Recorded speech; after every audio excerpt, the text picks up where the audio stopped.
trade and its impact on U.S. jobs was a key component of the 2016 presidential elections, with the popular narrative that America has been the loser in globalization. But is that true? I'm delighted to introduce our speaker tonight. I had the pleasure of hearing Mr. Haft speak at our national conference last November, and he was terrific. So we're really thrilled that he could come and join us. We said, oh, well, it's Beer City, USA, so you better come, and that brought him here. Mr. Haft teaches at Georgetown's School of Business. He's been doing business in China for almost 2 decades, and he's authored All the Tea in China, a primer on how to do business in China, and Unmade in China, which is his newest book. This examines America's enduring competitive advantages over China in the coming century. And this book, Unmade in China, will be available for purchase at in the lobby at a special price of $15 after the program. And if you wish, Mr. Haft will happily sign your copy. So tonight, Mr. Haft assesses the rhetoric versus the reality of global trade and U.S. jobs. So please help me welcome Mr. Haft.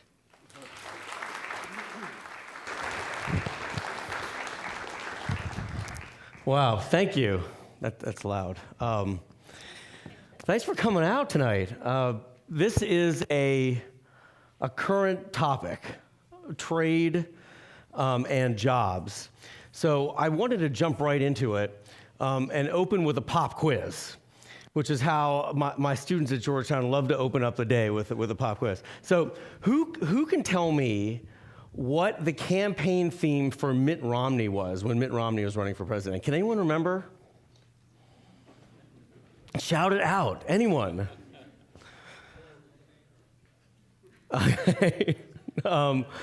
It was Believe in America. Believe in America. Okay. Sounds a little bit familiar, right? So we heard a lot about trade on the stump in this season's presidential campaign, but it wasn't the first time we've heard about trade and jobs. We've been hearing about trade, jobs, and American competitiveness for a long time. I mean, really since Ross Perot talked about the giant sucking sound and the starting of NAFTA. But you could argue that this year something different happened. You know, that message that America had somehow been left behind by trade really resonated. Because Romney said, believe in America. The implicit behind that was a similar message.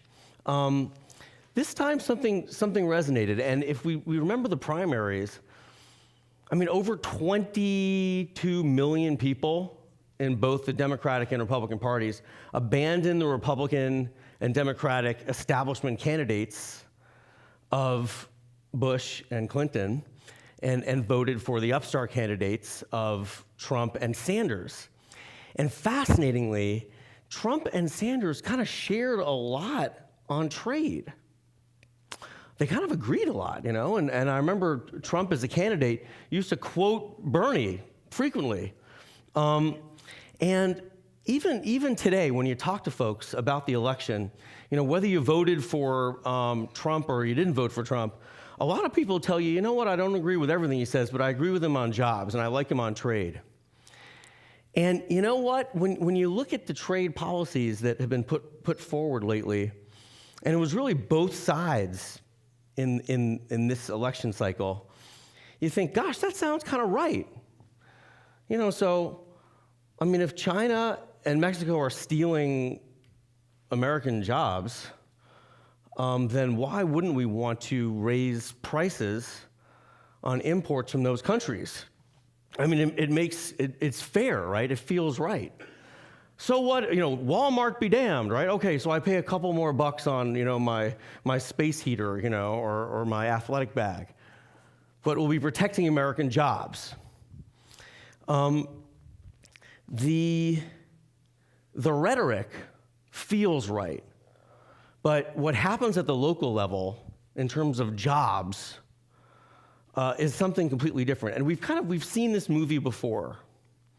So during the Obama administration, the Commerce Department decided, and by the way, it's the Commerce Department that rules on tariffs. You know, tariffs means when you raise prices on the import of some product.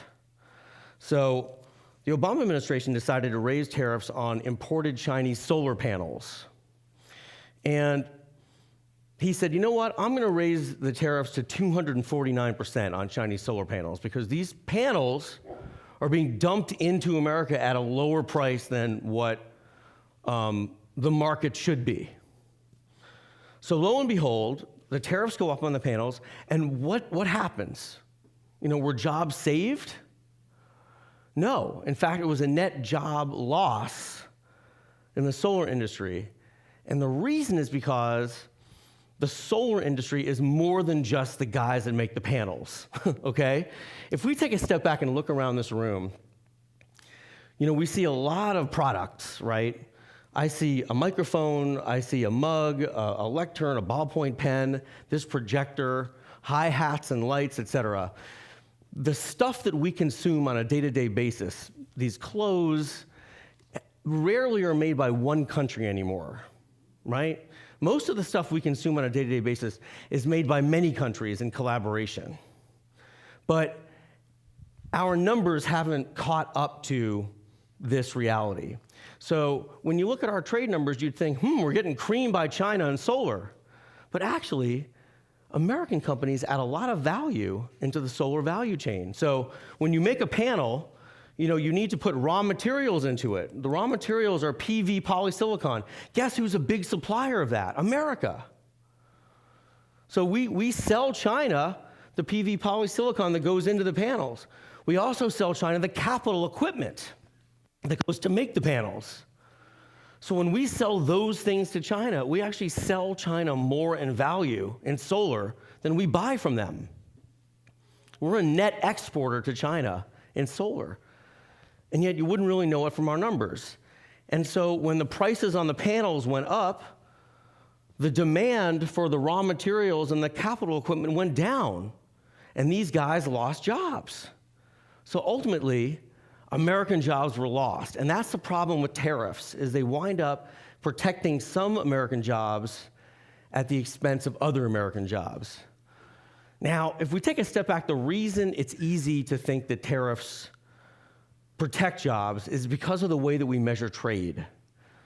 So remember I just said that the numbers we use to measure trade have not kept up with the reality that things are made all around the world. We still measure trade. Do you guys remember economics class from like 7th grade where you studied wine for cloth? David Ricardo and the classic economic theory of trade, where one country makes wine, one country makes cloth, and they trade, and then they can specialize in what they do best. Well, we still measure trade that way. It's absurd. So to give you an example, this is kind of a familiar thing in our lives, right? Well, we measure this 100% Chinese value because China is the last country that shipped it to us. And that's what we do for our trade numbers. We give 100% of the value of our imports to the last country that shipped it to us, like wine for cloth. How does that make sense? Well, do you know how much value China actually adds to an iPhone? If you look at the total cost of making an iPhone. Is it 100%? No. Is it 50? No. Is it 10? Maybe. Maybe a little less. Most of what China does on an iPhone is assemble parts that are made in Germany and Japan and South Korea and the United States. And yet, the trade imbalance with China shows this as 100% Chinese value. So Pascal Lamy, who's the former head of the World Trade Organization, said, if we truly counted value-added trade balances instead of gross trade balances, then our trade imbalance with China would be more than halved, more than cut in half. That's in manufactured goods. Now, we're running big surpluses in agriculture and services. So when you think about tariffs saving jobs, a lot of times the numbers that politicians are using to defend their arguments are misleading. So I can't tell you how many times during the campaign season I heard from both campaigns say that trade imbalances kill jobs. Right? We hear this frequently. You hear the trade imbalance with Mexico, or the trade imbalance cost us 1.2 million jobs, or whatever. So the funny thing is, now that now that you're aware of listening to this, take a look at the fine print of what think tank is sourced when this statistic is named, because there's really one think tank in DC that specializes in correlating job losses to trade imbalances. And it's called the Economic Policy Institute. They're the guys that do this. And so when you would go to campaign speeches of Donald Trump and he mentions jobs lost through trade, it's the EPI that he's citing. When Bernie Sanders cites job losses through trade, it's the EPI.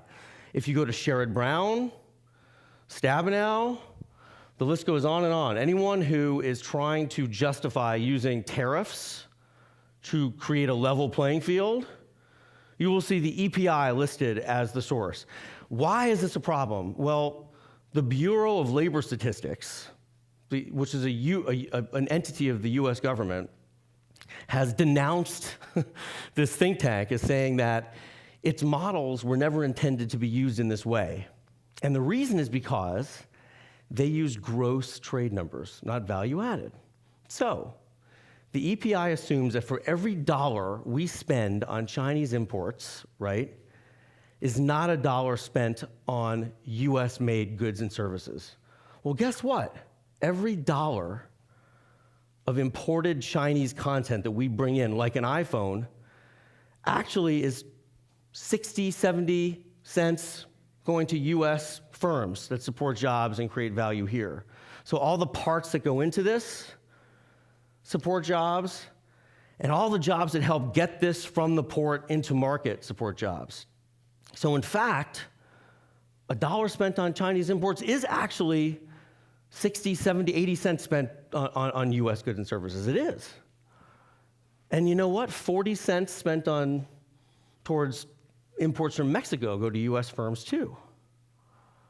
So the more we grow imports, the more jobs are created. It's counterintuitive, right? Because we kind of tend to think imports kill jobs. But if you look over the past 30 years at the graph and you compare our imports, the volume of imports with our jobs, you see that imports keep rising and rising and rising, right, as we import more and more from the world, and yet we keep creating more and more jobs.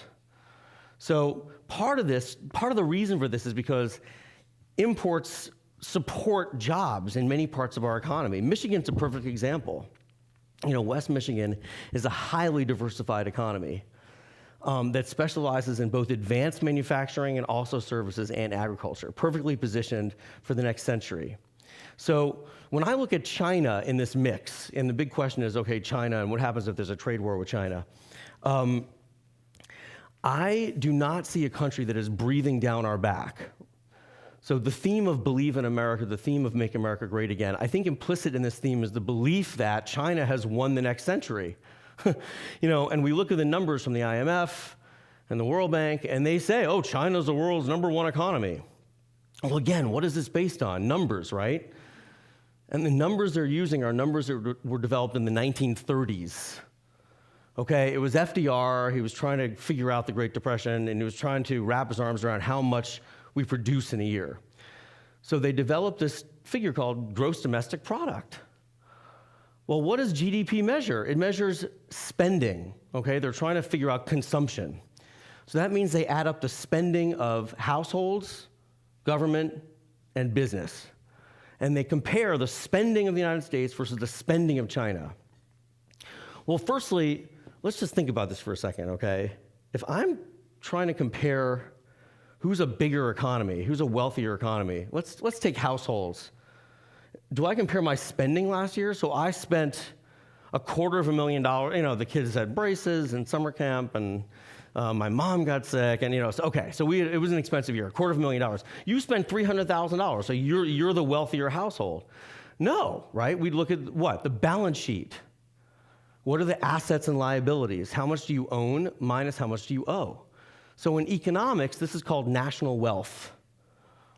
And national wealth essentially adds up the wealth of households, you know, the balance sheet of businesses, and the balance sheet of government. And if you compare national wealth of America versus national wealth of China, and that includes our $20 trillion debt, right? The United States is $45 trillion richer than China. $45 trillion richer, and that gap is growing. So the folks that say, oh, well, China's catching up, no, they're not. They're not. America's getting richer, and that $45 trillion gap is growing, not shrinking. So where the GDP, if we're measuring spending, might sort of make us think that they're about to catch up, they're not. Now, is America perfect? Obviously not. We have wage stagnation, we have inequality, we have structural issues we need to fix. But China breathing down our back and winning the next century is not one of our problems. What's going to drive the next century with China is scarcity. Not currency, not trade deals, scarcity. So take a step back. China's got a big population, right? It's got 20% of the world's population. They're living on a country where you could fit the arable land on the state of Texas. And that land is shrinking every year by 1,200 square miles because of desertification and urbanization and some other bad Asian. So you got a little bit of arable land, you got a major water crisis already in full blown. So 120 Chinese cities don't have enough water already. They're going deeper and deeper, drilling for water. China has bad air. So how do you win the next century if you can't feed your people? This is one of the reasons why the United States, which is well endowed, comparatively speaking, sells a lot of ag to China. This is why China bought Smithfield, the world's largest pork producer based in North Carolina, supporting 140,000 jobs, is because China needs these agricultural assets. So in thinking about the next century, you got to be thinking about, what does China need to feed itself? And if you look at what we sell China the most of, it's the ag and it's also the advanced manufacturing. So this is why West Michigan and Michigan in general does really well in global trade with China, is because China excels at putting things together, okay? But trust me, from someone who's tried to make everything from apples to oil rigs in China, putting things together that are harder than assembly is a highly risky affair. And just to put a fine point on it, you can look up in the Washington Post that with much fanfare, China announced that they had just figured out how to make the nub of a ballpoint pen. This is true. This is the country that we think is actually going to take over the world, just figured out how to make the nub of a ballpoint pen. Up until now, it was something they needed to buy from Japan, making the pens very expensive. My point is that when you do business on the ground in China, you see that unlike in the United States, where we have some things that we take for granted, like rule of law,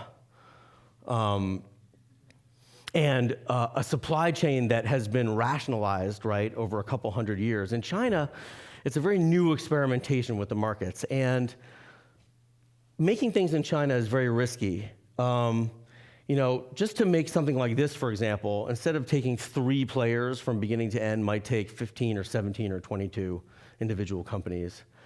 So imagine if that's medicines, okay? It's hard enough as a ballpoint pen. Imagine if that's medicines. So yes, China presents a threat to us.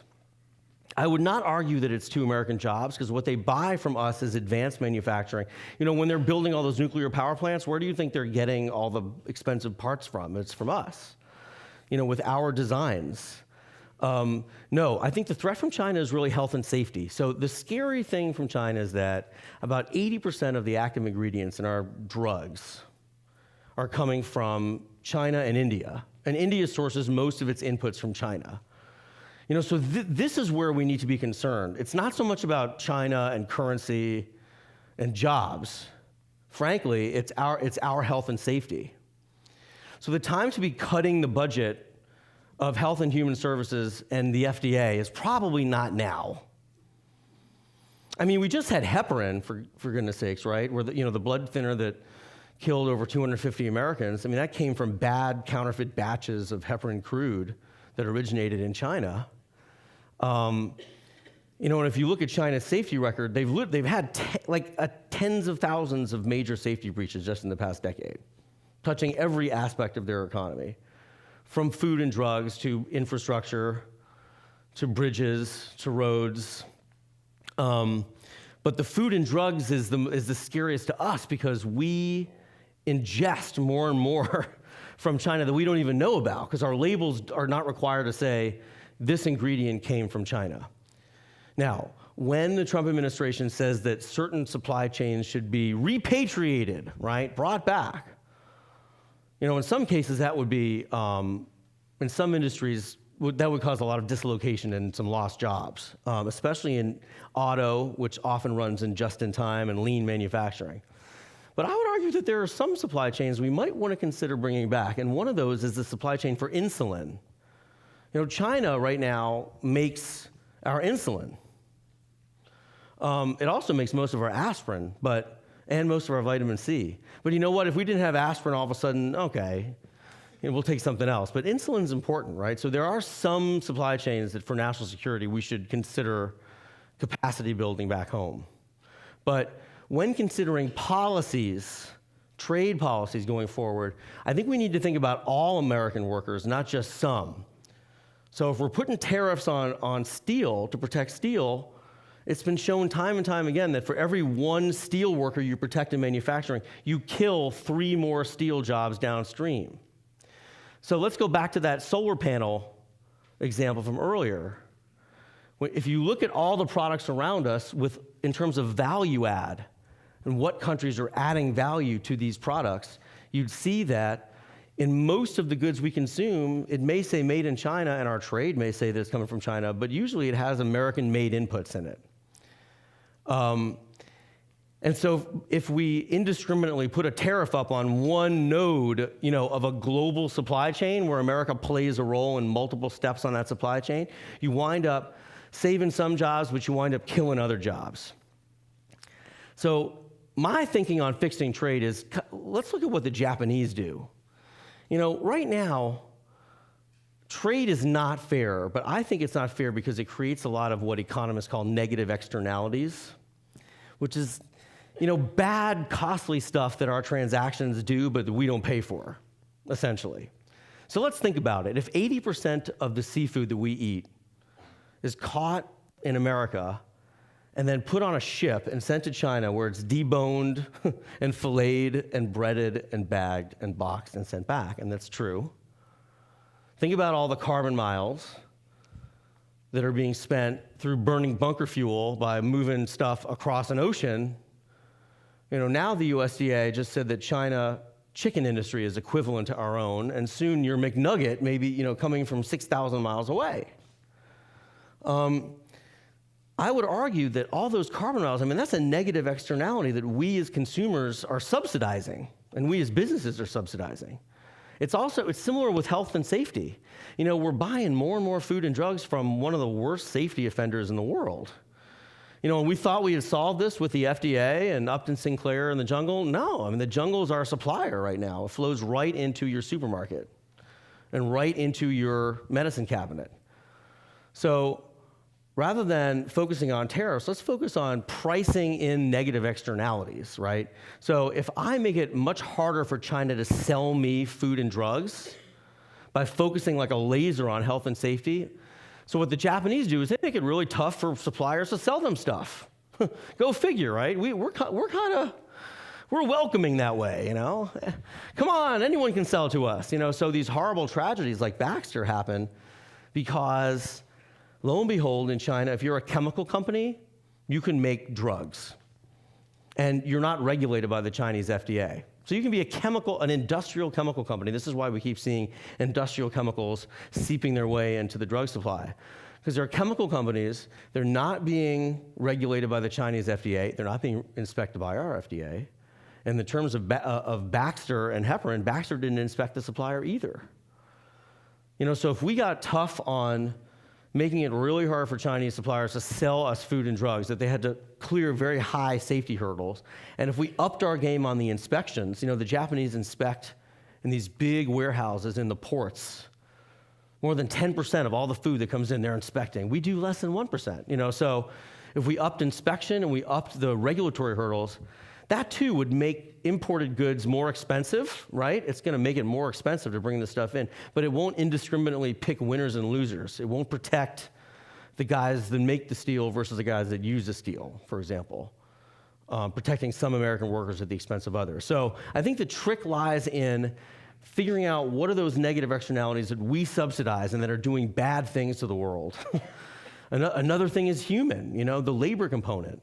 What is this doing to natural populations? That all should be priced into products. How do you do this?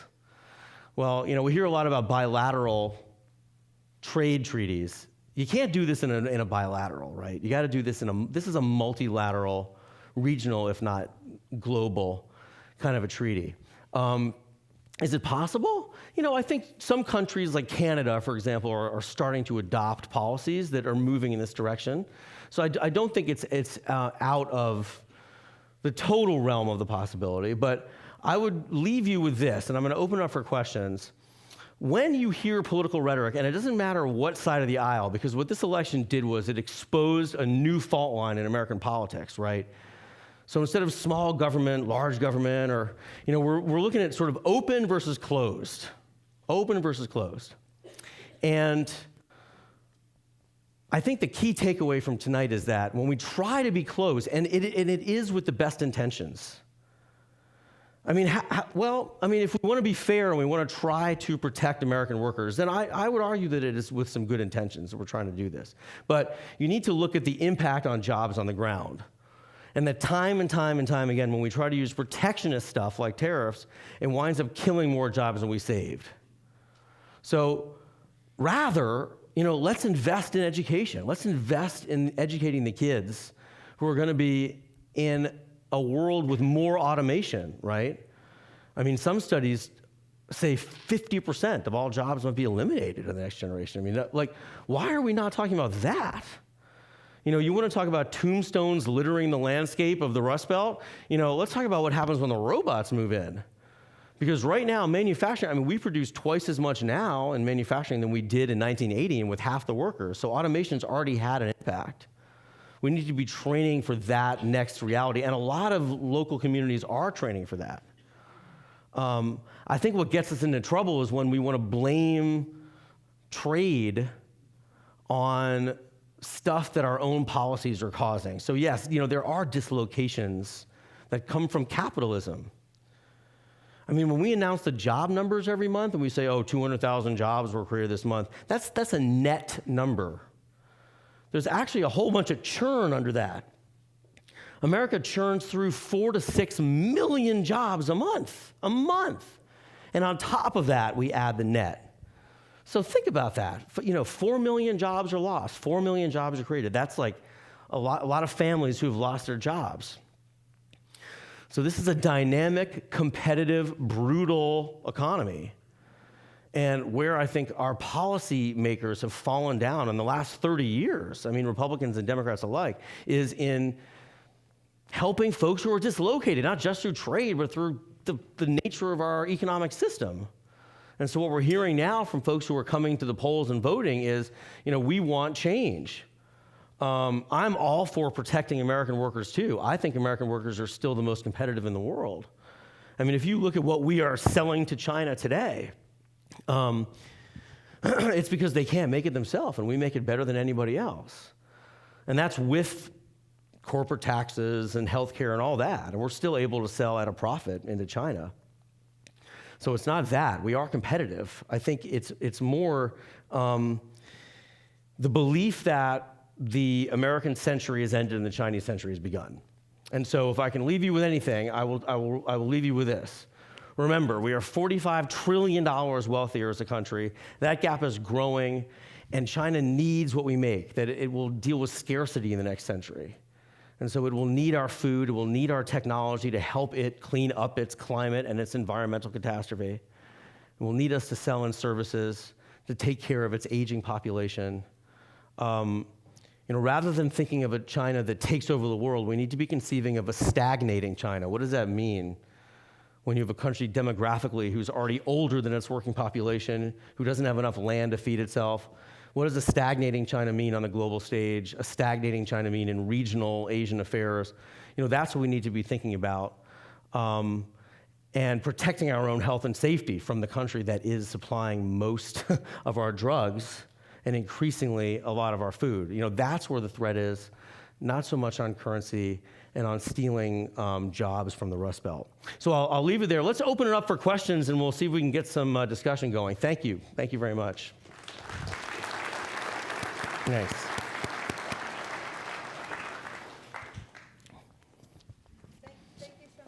Mr. Haft, so we invite the audience to come down to one of the microphones. You can also text questions in. A number will come up on the screen, 616-308-6560. I should know that. I shouldn't say it's my personal number, so don't. I want to start out with just a quick question.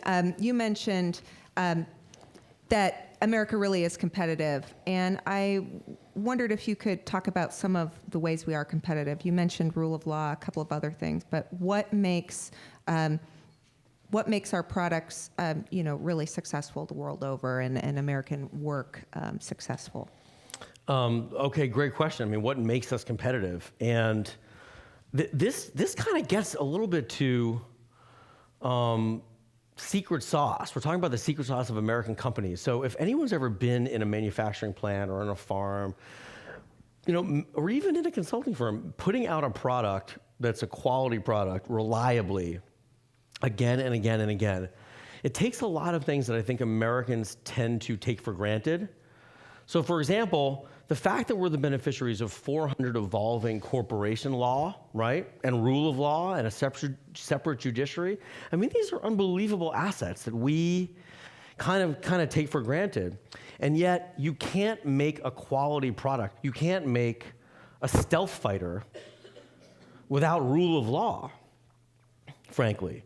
And so time and time again, when we try to make complex, advanced engineered applications in China, time and time again, and these were very, very large state-owned companies in China, they would fall down on the job.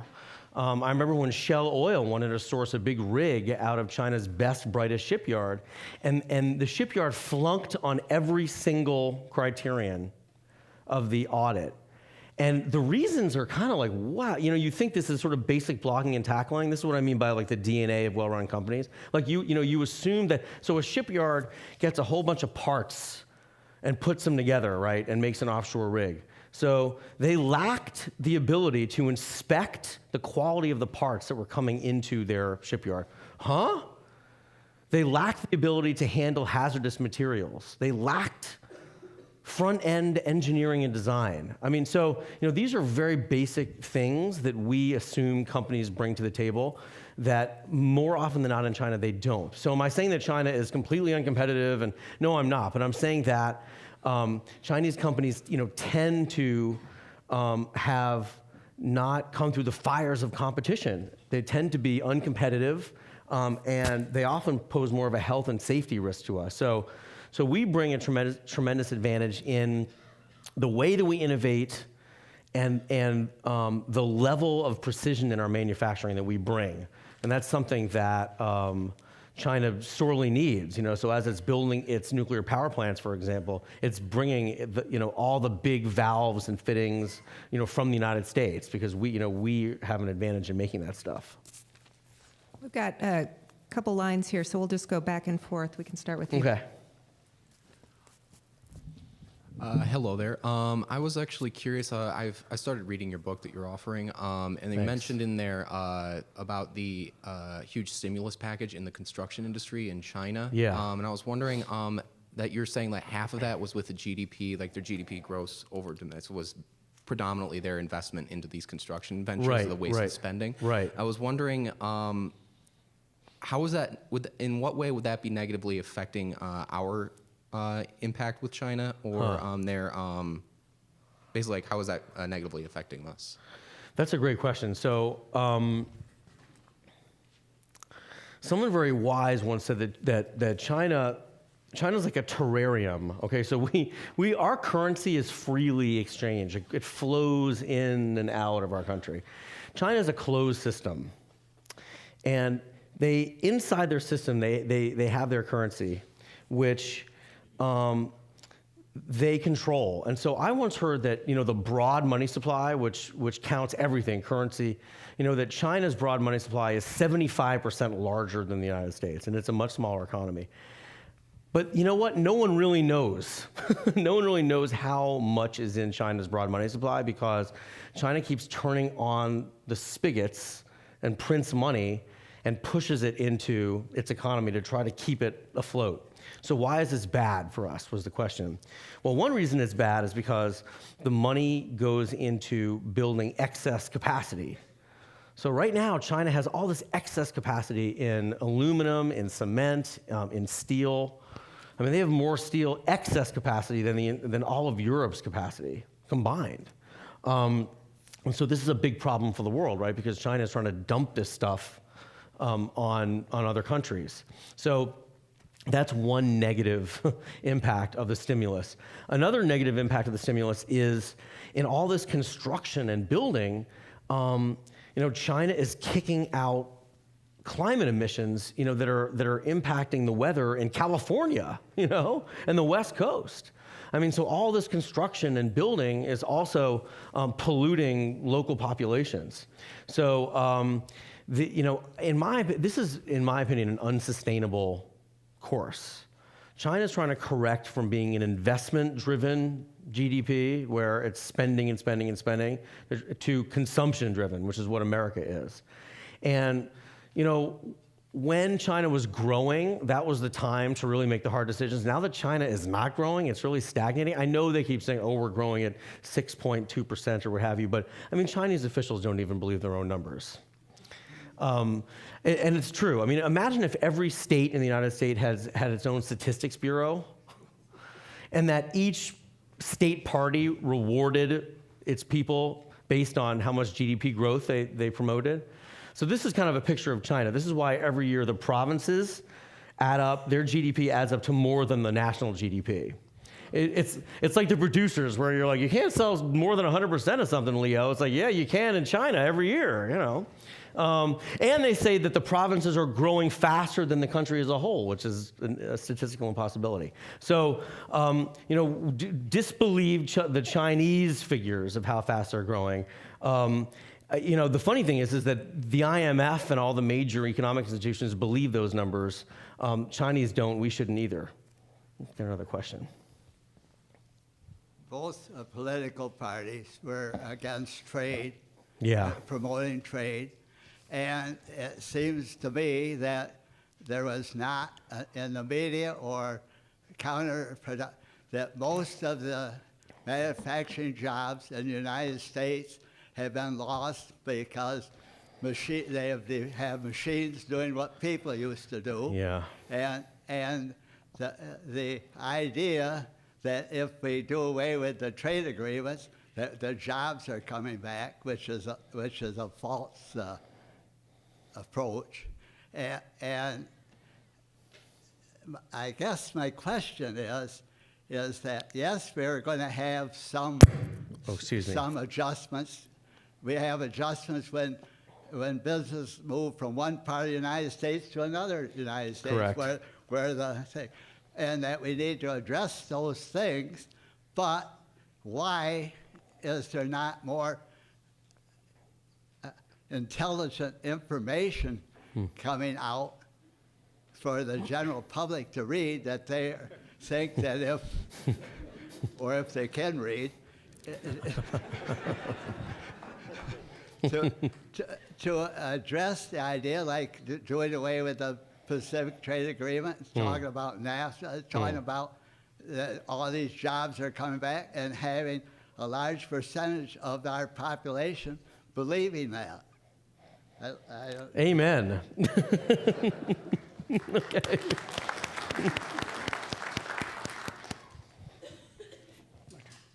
Doctor, when we're talking about a relationship with China, we're discussing the economic relationship. What I'm concerned about is if China is so less affluent than the United States, if we're so much richer, we're have, they're have not.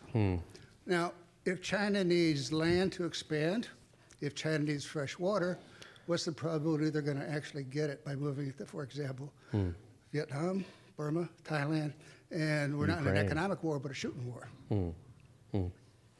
Yeah, I mean, there's a book by another Georgetown professor called The Coming Water Wars. And I do believe that, how we manage the geopolitics of scarcity will determine kind of outcomes of security for the next century. So I think you raise a valid point. I mean, China already now is, to the extent that China is expansionist and militaristic, is the extent to which China is trying to assert control over agricultural assets.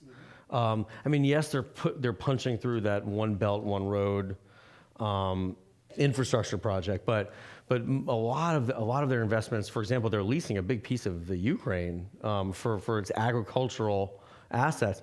But we shouldn't forget, however, that the United States is still the #1 recipient of Chinese inbound investment. So it's not like they're spending all their money buying up Africa. A lot of their money is going into this region. I mean, it's investing in West Michigan in capacity and plants, also in Detroit. So there's a lot of inbound investment coming into this country and specifically Michigan from China. So it's not all going to agriculture, but yeah, this is you raise the right concern, and your guess is as good as mine how this plays out. I mean, I think that we need to continue to have smart agricultural policy. Look, most states right now prevent foreign countries or owners from owning farmland. So when Smithfield went through, there had to be individual amendments at the state level to have states approve the Chinese from owning farmland. So I think we just need to be smart about to what extent is our land national security, right? That's our land. I'm talking about other people's land. Other people's land too. I mean, That huge standing army. yeah, no, I know. I mean, I don't think a war with China is inevitable, but I think it is in the realm of the possibility. The question sort of even ties in with the last person on this side. I mean, not specifically about China, but about trade agreements. So, I mean, there's these big trade agreements like NAFTA. Yeah. Why is there so much secrecy about them? They always say, well, they're negotiated Right. behind closed doors. Right. Why should they not be a matter of public record? Right. And furthermore, if they're essentially international treaties, the United States Constitution specifically gives the U.S. Senate the power to approve and ratify international treaties. Right. Why haven't these gone through the treaty ratification process like a treaty is constitutionally supposed to do? Right. No, you raise good questions. I mean, you're right. The sausage making of TPP, was famously secret. I mean, even up until when it was supposed to be announced, academics were prognosticating about it without having read the darn thing. I mean, who wrote it and why? Yeah. I mean, who wrote it and why wouldn't it be? Should it not be a matter of public? Right. record? I agree, and I'm not here as a cheerleader for trade or for trade deals. I'm here. If I'm cheerleading anything, it's American labor and how we're still competitive and how we're still vital in exports. I agree with you about the trade deals and the way they're construed. It needs to be transparent and it needs to go through Congress. I agree. Welcome to West Michigan. Thank you. Thanks for having me. And I really enjoyed your beginning. Thank but I you. do have a question. Yeah. Can you expand a little bit on pharmacy? Uh-huh. So I work a lot with a lot of manufacturers in Western Michigan.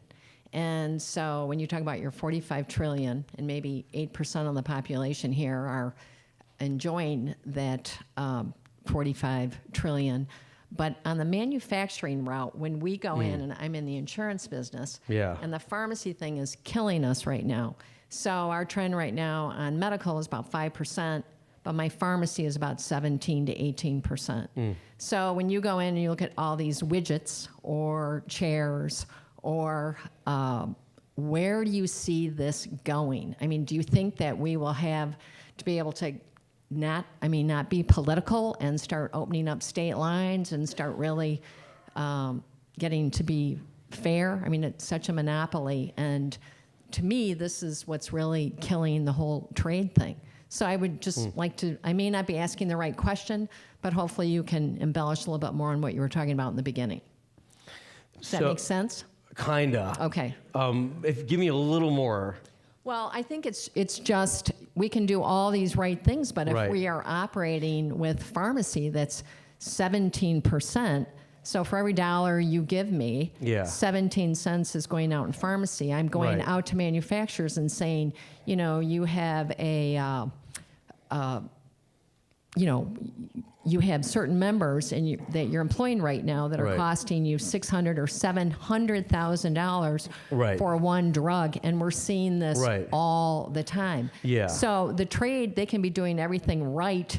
Right. But it's the pharmacy, and because Yeah. we are buying so much I from see. China, or just take diabetes alone, that's 10% of our population right now. So we need the insulin. So what would you say to these manufacturers of what you're seeing in trade and pharmacy?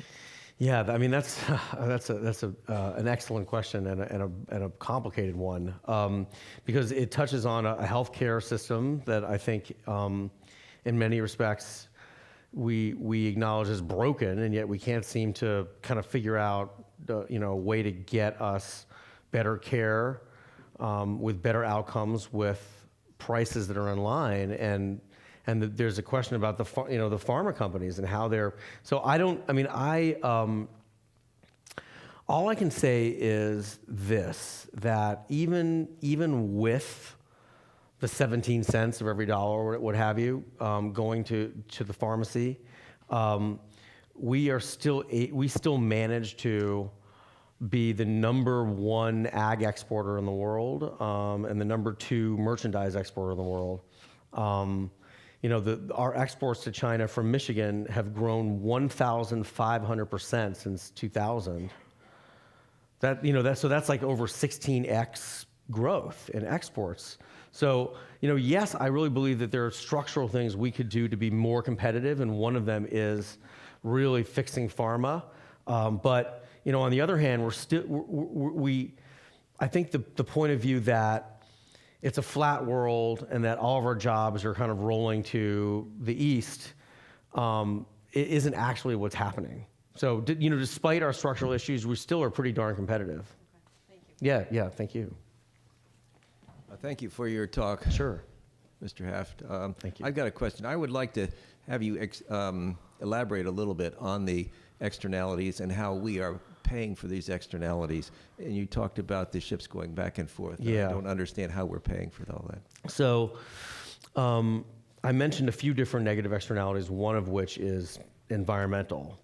So if you think about what are called carbon miles, or essentially the carbon emissions that are generated from producing and transporting a product. So that's something that has a real cost. It has a cost on public health, and people's longevity, et cetera. And yet, that's not a cost that is absorbed in the cost structure of the product. Right. I understand that. Right. Yes. So, policies like a carbon tax, for example, or even cap and trade systems sort of attempt to price that externality into the cost of products. I'm proposing that perhaps in traded goods, we could begin to try to price that in, as well as other externalities. Right. I understand that, but I thought you said that we are bearing the Oh, well, burden. we are. We as consumers and businesses are subsidizing those externalities because That's what I say. We're subsidizing. Yeah. We're subsidizing, and so Right. we get the benefit. we get the benefit of it without of bearing the externality, cost. but we're not paying for it. Exactly. The people who really have bear the burden of these externalities are the people who contribute the least to them. Correct. Thank you. Good point. Yes, sir. I wonder if you could speak a little towards currency manipulation. In the last election, we heard a lot about that. Yeah, we did. We had one country that was going to be named as a currency manipulator. On day one. But don't all countries do the same thing through their central banks?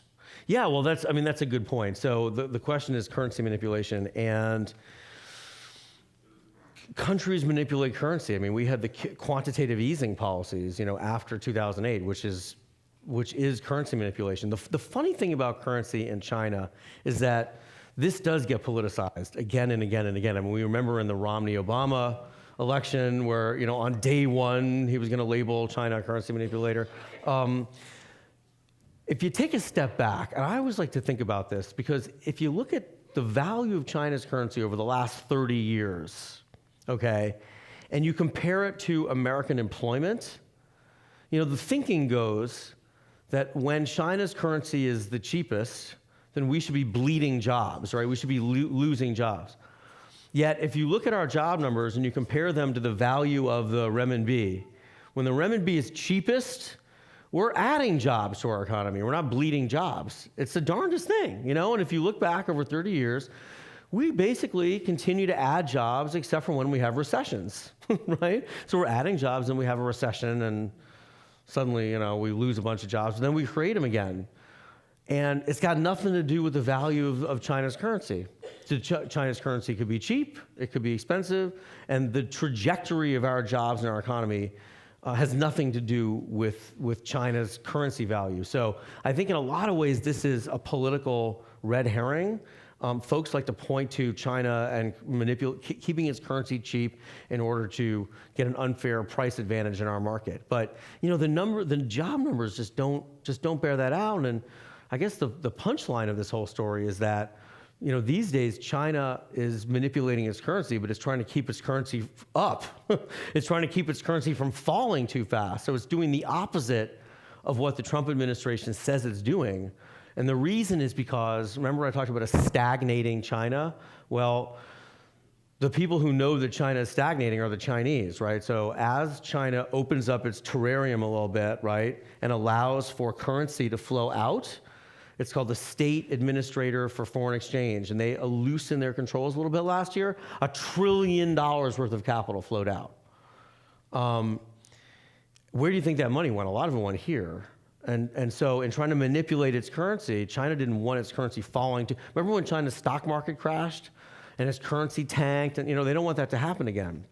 So they've been selling treasury bills at a very high rate to keep their currency from falling too fast. And this is the amazing thing. Remember how we kept hearing in the political campaigns that China's ownership of US debt is a national security concern? What if on Tuesday morning, China suddenly decides, you know, the note is due, right? Sarah Palin went so far as to call us, you know, China's our foreign slaveholder, I think she called them. But the amazing thing is that the Armageddon situation happened this year. China sold $800 billion worth of T-bills. So like over 20% of their holdings, boom, dumped on the market. And what happened? You know, nothing happened, right? They said that, oh, our dollar would tank and our interest rates would go through the roof. No such thing has occurred.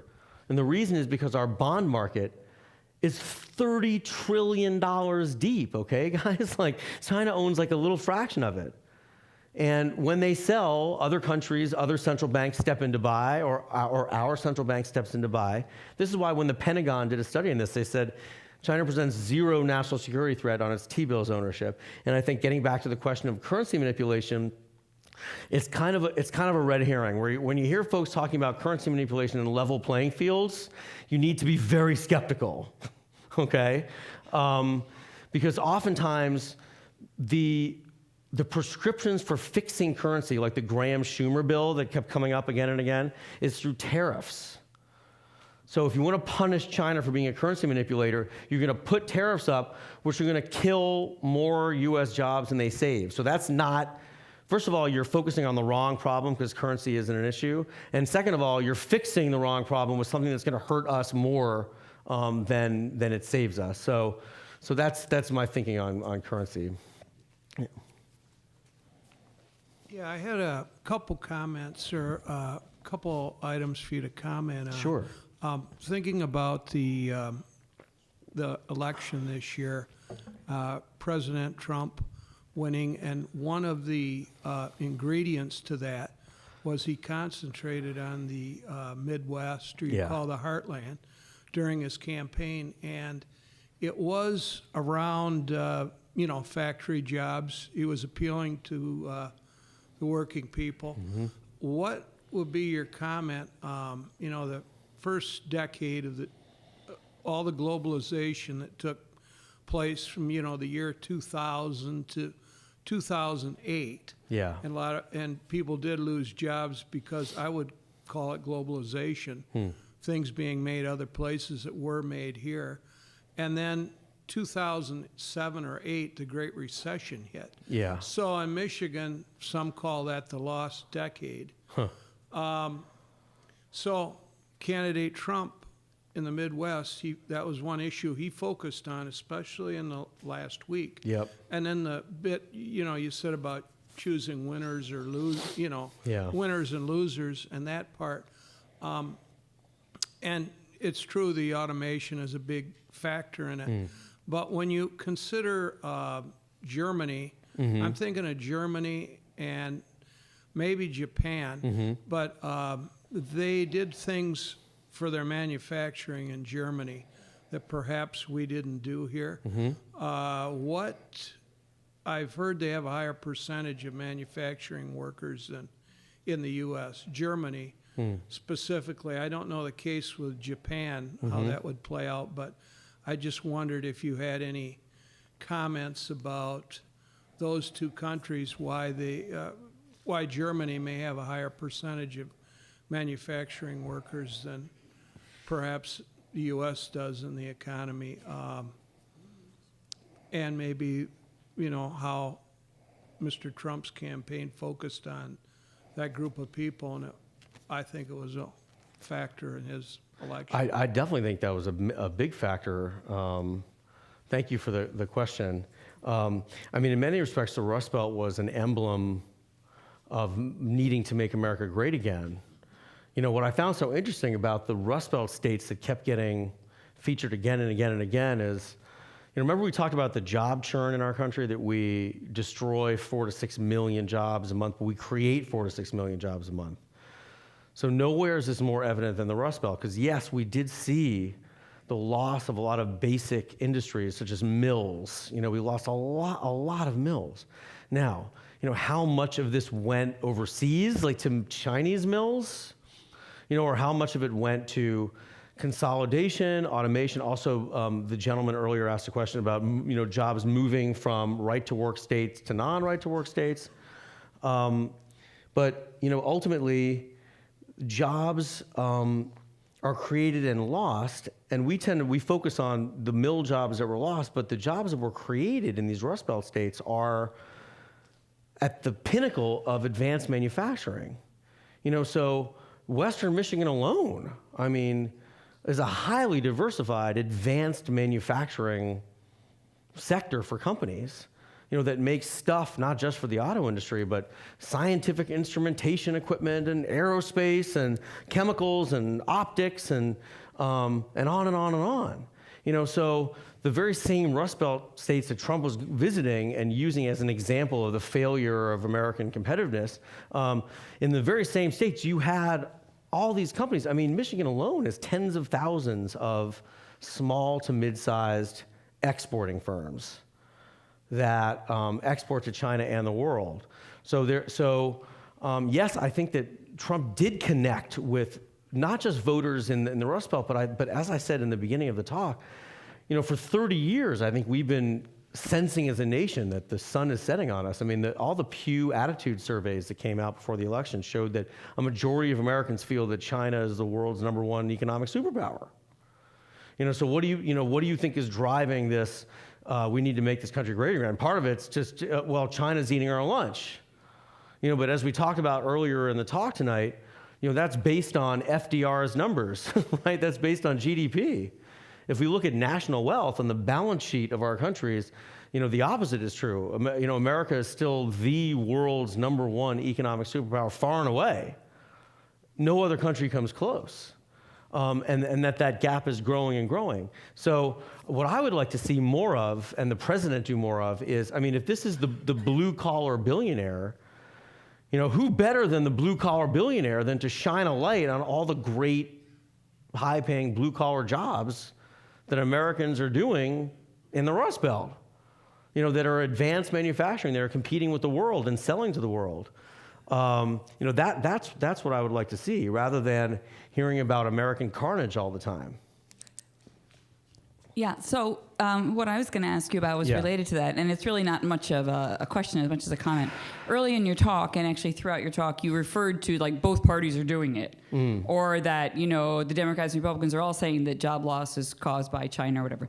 But I want to call you on that a little bit because I think one candidate said it a whole lot more than the other, and said it a lot more irresponsibly than the other. And to present it as if both candidates did it is really pretty misleading because it was Trump who said, let's rip up the TPP. It wasn't, that was made by Democrats. And it wasn't, and it was Trump who said China's killing our jobs. Okay. And so you really were a little unfair I feel there. ya. All Okay, right, I thanks.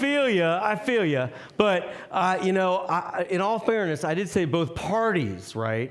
Not just both candidates. And in that respect, I think I'm going to stand by what I said because we have heard for many, many years on the Democratic side from the likes of Sherrod Brown and others, a highly protectionist anti-trade But not with the irresponsible platform. rhetoric that Trump has used, not with that kind of language.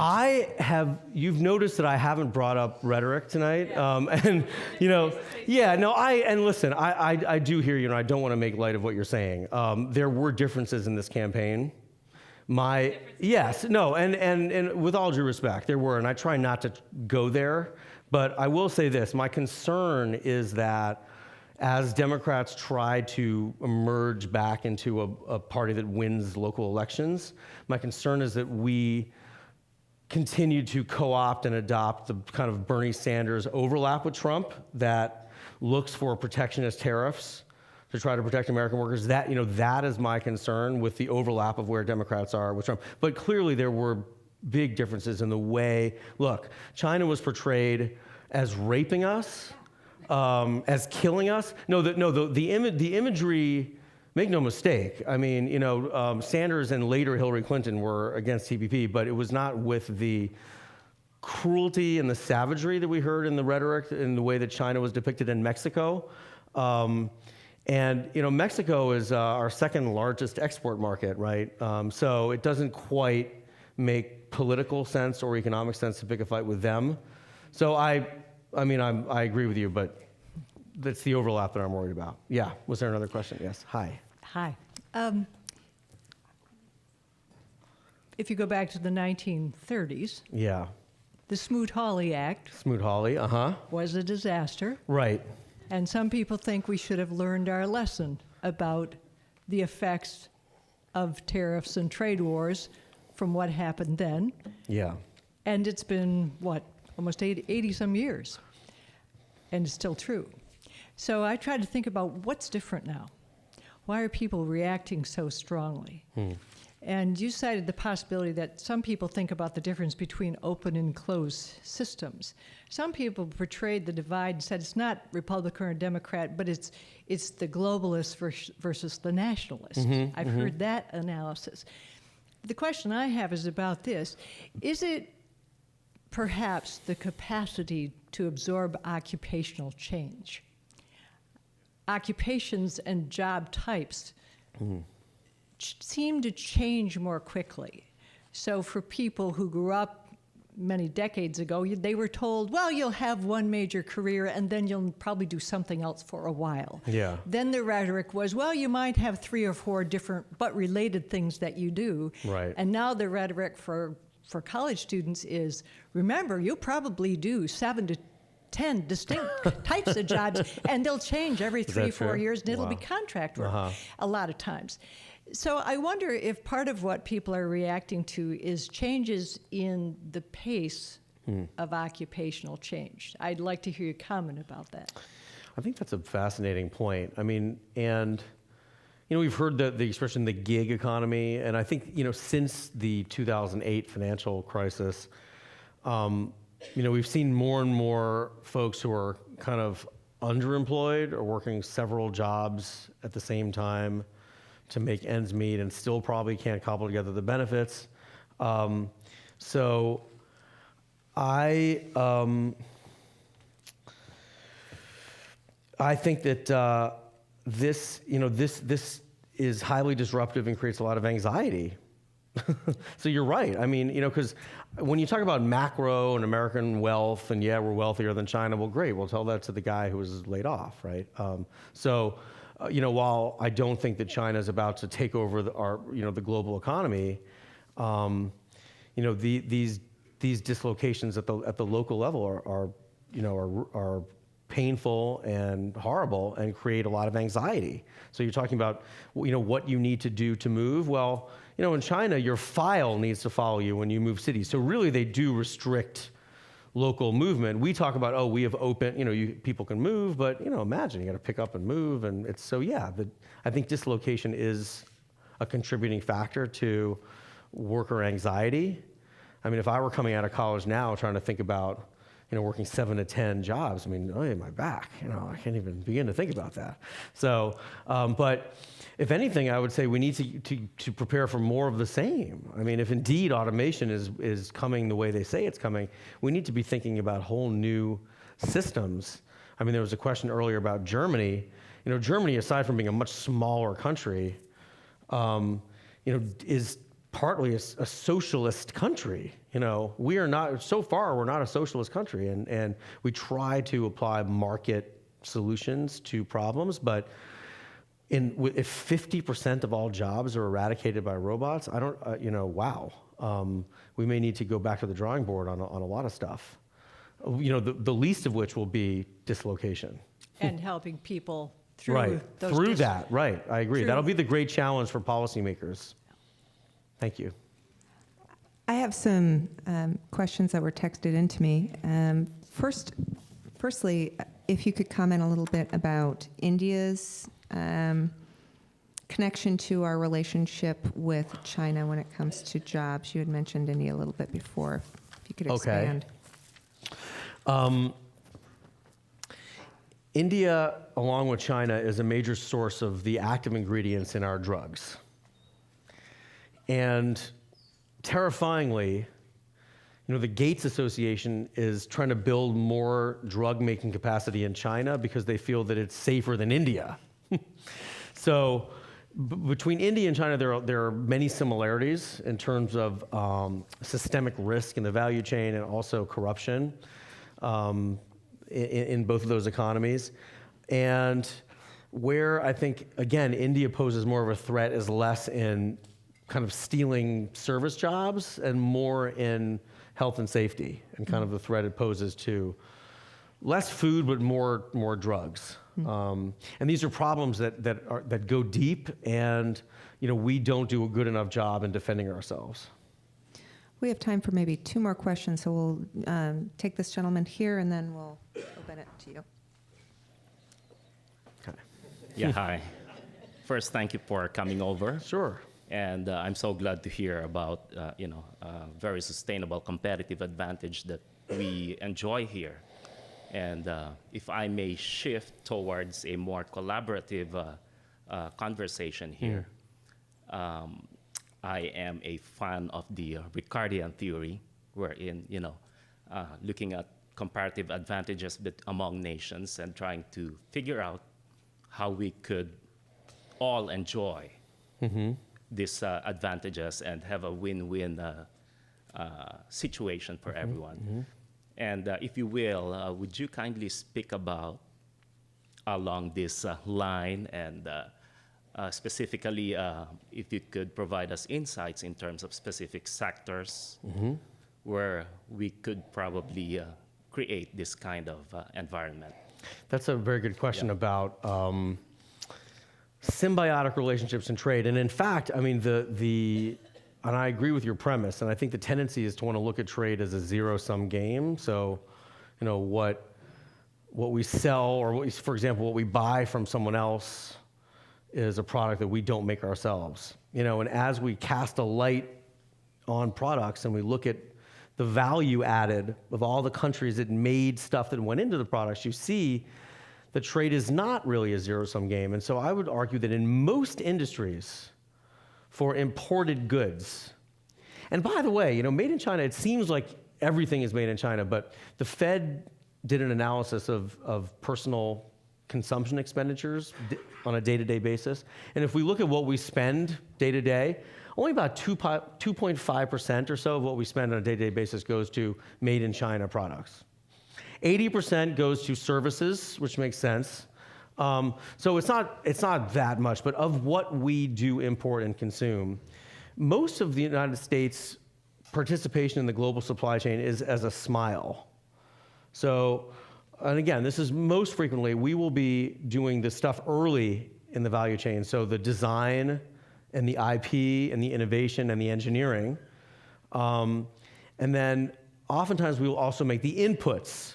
So for example, these clunky clogs that I'm wearing are made from leather, and the cattle hides, maybe came from the United States, right? One of our top exports in agriculture are cattle hides. In fact, I've sourced cattle hides from Hudsonville, Michigan, right near here. The cotton that we import from China and other places, a lot of times the apparel is made with cotton from the United States. So we participate. Remember the solar panels? We sell the raw materials that go into the solar panels. So we usually do the design, the IP, and a lot of critical components.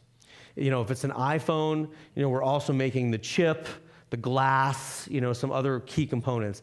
And then the Asian supply chain, including China, will have a function, a symbiotic function. So what they will do is oftentimes contribute a few non-critical components and put the thing together, and then send it back to us, where we will then capture jobs at the other end of the supply chain with transportation and warehousing and retailing, et cetera. So if you add all that up together, like let's go back to solar panels again, where everyone thought, China's creaming us with cheap solar panels. Well, if you look at the total value in every solar installation, so a solar installation is the value of the product plus permitting and installation of the solar panel, 70% of the value is captured by the United States.